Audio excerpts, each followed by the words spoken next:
Alhamdulillahilladzi hadana lihada wa ma kunna linahtadiya laula an hadana Allah. Asyhadu an la ilaha illallah wahdahu la syarika lahu wa asyhadu anna Muhammadan abduhu wa rasuluhu alladzi la nabiyya ba'dahu amma ba'd. Fa ya ayyuhalladzina wa amanu bittaqullaha haqqa tuqatih wa la tamutunna illa wa antum muslimun. Hadirin wal hadirat jamaah yang dimuliakan oleh Allah Subhanahu wa taala. Pertama-tama dan yang paling utama, marilah kita panjatkan puja berserta syukur kehadirat Allah Subhanahu wa taala bahwasanya pada siang hari ini kita masih bisa berkumpul guna menunaikan sholat berjamaah. Salawat serta salam semoga tercurahkan selalu kepada junjungan Allah manusia yang termulia dan yang dimuliakan oleh Allah Subhanahu wa taala, yakni Habibana wa Nabiyana wa Rasulana Muhammad sallallahu alaihi wasallam. Tak lupa kepada keluarga beliau, kepada sahabat beliau sampai kepada kita yang peserta terhadap kajian yang juga yang mulia. Hadirin wal hadirat jemaah yang dimuliakan oleh Allah Subhanahu wa taala. Ada 3 amalan yang tak terhitung pahalanya. Dalam artian semakin banyak amalan yang akan diberikan oleh Allah Subhanahu wa taala. Mana 3 amalan yang tak terhitung jumlahnya? Yang pertama adalah pahala sabar. Ketika seseorang di dalam dirinya ada jiwa kesabaran dalam menghadapi berbagai hal, maka Allah akan memuliakan kepadanya. Dan juga Allah Subhanahu wa taala akan mencintai kepadanya. Bahkan di dalam ayat Allah Subhanahu wa taala berfirman, "Innallaha ma'as-shabirin." Artinya sesungguhnya Allah akan mempersamai, menyertai orang-orang yang sabar.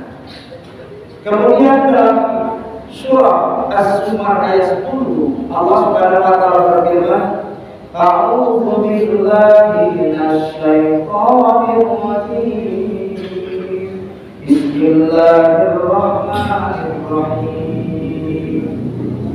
Innama yuwaffas-sabiruna ajrahum bighairi hisab.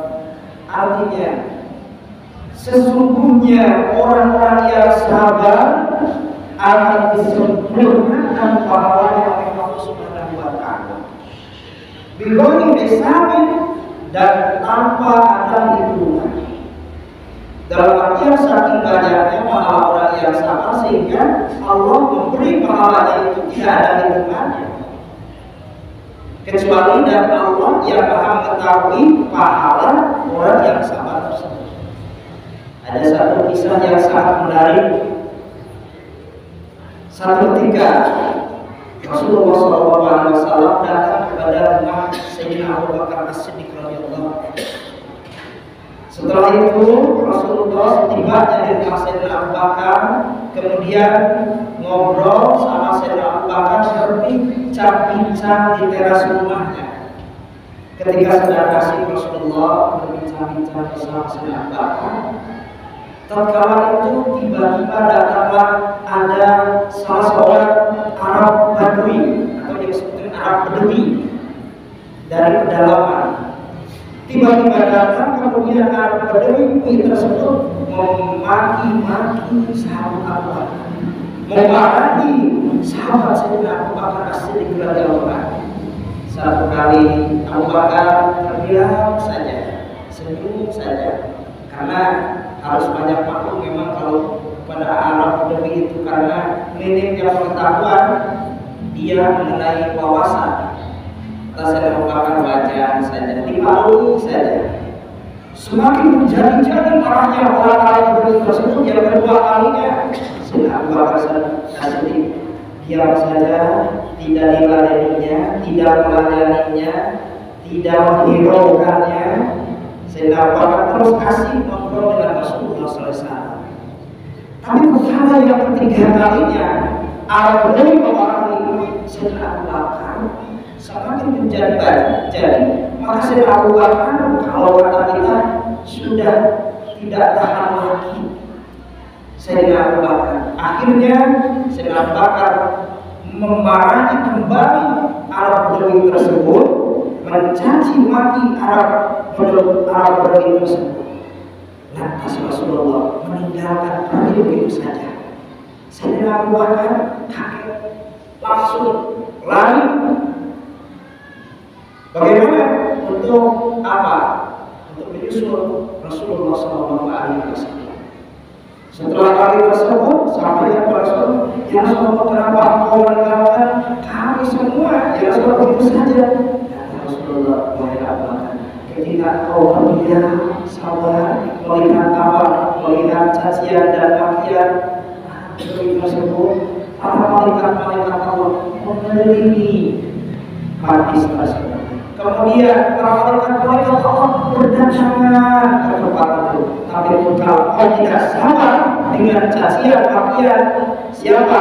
Yaitu cacian makian Badui tersebut, maka pergilah, larilah semua malaikat-malaikat Allah meninggalkanmu, dan yang datang adalah para setan-setan, para iblis-iblis. Maka aku, kata Rasulullah, ingin pergi meninggalkan karena tidak ingin beserta setan-setan. Dalam artian bahwa senantiasa kita harus menanamkan dalam jiwa kita sabar dalam menghadapi sesuatu. Jangan sampai orang lain memaki kita mengaku padanya. Jangan sampai orang lain marah kepada kita marah kepadanya. Nah, ini jiwa sabar inilah yang harus kita tanamkan dalam diri kita agar kita mendapatkan pahala yang tak terhingga. Yang kedua, pahala yang banyak yang tak terhingga jumlahnya itu adalah pahala memaafkan. Memang ini memaafkan itu gampang untuk diucapkan, tapi pada prakteknya ini susah untuk direalisasikan. Terkadang kita ada orang yang menyakiti kita sampai kita ini di dalam hati itu sakit bertahun-tahun sehingga dendam kepadanya. Awas densia hidup itu ada dendam munak dalam hati. Jadi kita ini harus menjadi orang yang pemaaf. Kalau ada orang yang lain yang berbuat salah kepada kita, itu memaafkan. Alangkah lebih baiknya sebelum orang lain minta maaf kepada kita sudah memaafkannya. Ya Allah, sebentar lagi ingin masuk Ramadan. Saya barangkali ada kesalahan kepada saya sudah maafkan. Ya Allah, sebentar lagi saya memasuki bulan suci Ramadan. Barangkali ada saudara kita, kakak kita, adik kita, ada yang berbuat salah kepada kita, saya sudah maafkan. Alangkah lebih baiknya kita menjadi seorang yang berikan maaf kepada orang lain. Bukan hanya saja meminta maaf, tapi harus kita memberi maaf kepada orang lain. Di dalam Al-Quran surat Asy-Syura ayat 40 Allah berfirman, A'udzu billahi minasyaitonir rajim. Bismillahirrahmanirrahim. Faman 'afa wa aslaha fa ajruhu 'ala Allah. Artinya faman 'afa, siapa orang yang memaafkan wa aslaha, kemudian ia berbuat kebaikan, fa ajruhu 'ala Allah, maka pahalanya ditanggung oleh Allah. Jadi bagi orang yang memaafkan, memang itu pahalanya ditanggung oleh Allah. Tidak ada yang tahu seberapa banyak bagi orang yang mempunyai sifat pemaaf ini. Bahkan di dalam surah Al-Imran ayat 134 Allah berfirman, Alladzina yunfiquna fis-sarra'i wad-dharra'i wal-kadhimina al-ghayza wal-'afina 'anil nas. Sifat orang yang bertakwa itu wal-'afina 'anil nas, selalu memaafkan kepada orang lain. Jangan sampai kita sakit oleh orang lain sehingga kita merasa sakit itu saya tidak akan memaafkan. Ya Allah, sakit hati kita, saudara kita, sampai dosa apalagi terbawa sampai meninggal dunia bahaya. Ketika ingin masuk ke Ramadan, saling bermaafan. Jangan tunggu Idul Fitri, Idul Fitri masih jauh. Saum Ramadannya belum, sebelum masuk ke Ramadan kita harus sering bermaafan. Yang ketiga, pahala yang banyak yang tak terhingga jumlahnya itu adalah yang ketiga, pahala orang yang melaksanakan puasa di bulan Ramadan. Siapakah kita orang yang beriman? Merasa bahagia sebentar lagi memasuki bulan Ramadan. Marhaban ya Ramadan, marhaban ya Syahrul. Selamat datang bulan Ramadan, menuju sumping sasi sahur. Dalam hadis Nabi dikatakan, termasuk ini hadisnya hadis qudsi, Allah berfirman, As-sawli wa ana nasihi. As-sawli, saum itu buat kata wa ana nasihi, dan kamilah yang akan membalas bagi orang yang sahur. Usaha sama anu ngajar nawe apa tidak ada yang tahu ganjarannya siapa diterima atau tidak. Yang penting kita sahur saja, karena itu urusan Allah. Ibadah sendirian, ibadah yang rahasia. Jadi yang tidak ada tahu siapa yang puasa atau tidak dan pahalanya seberapa, hanyalah Allah yang lebih tahu terhadap pahala puasa. Insyaallah kita sebentar lagi kurang lebih tinggal menghitung harinya puasa Ramadan itu. Kita sambut dengan gembira menuju sumping sasi Ramadan, menuju sumping sasi puasa. Orang yang menghadapi bulan suci Ramadan itu terbagi atas tiga. Yang pertama adalah orang yang merasa gembira, bunga hatinya pada sumping Ramadan. Kenapa orang yang bahagia? Karena di bulan Ramadan pahala kita akan dilipat gandakan. Di bulan suci Ramadan setan-setan dibuang, tidak bisa bergerak, sehingga untuk berbuat kebaikan itu sangat mudah. Pintu neraka ditutup, pintu surga dibuka Allah, pintu rahmat kasih sayang Allah dibuka. Itu bahagianya kita ketika masuk. Yang kedua ada orang yang tidak merasa gembira. Kenapa? Karena dia merasa bahwa puasa Ramadan itu sebagai beban biasa. Dia berkali makan minum, kalau ada bisa makan dan minum. Jadi merasa senang, kalau kata merasa senang. Assalamualaikum. Kemudian yang ketiga ada orang yang tidak merasa gembira dan tidak merasa apa? Tidak merasa senang. Istilah yang kata mengantu susah tu senang tu. Kenapa?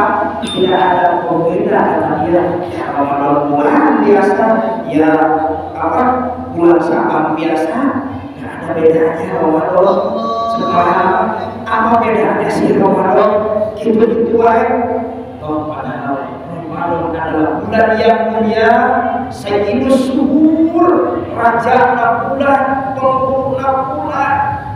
Bulan Ramadan, sehingga ada malam, satu malam lebih baik daripada 1000 bulan. Itu bulan Ramadan. Fihi lailatul khairun min alfi syahr. Kenapa kita merasa bahagia akan masuk bulan Ramadan? Semoga kita diberi umur yang panjang, bisa memasuki bulan Ramadan yang akan datang, dan kita bisa melaksanakan ibadah puasa sebagaimana mestinya. Dan yang tiga itu semoga tertanam dalam jiwa kita. Pertama adalah sabirin, orang yang sabar. Kedua yaitu afi, orang yang memberikan maaf kepada orang lain. Yang ketiga adalah orang yang senantiasa puasa di bulan Ramadan. Demikianlah yang dapat saya sampaikan. Mohon maaf apabila ada yang berhati. Wassalamualaikum warahmatullahi wabarakatuh.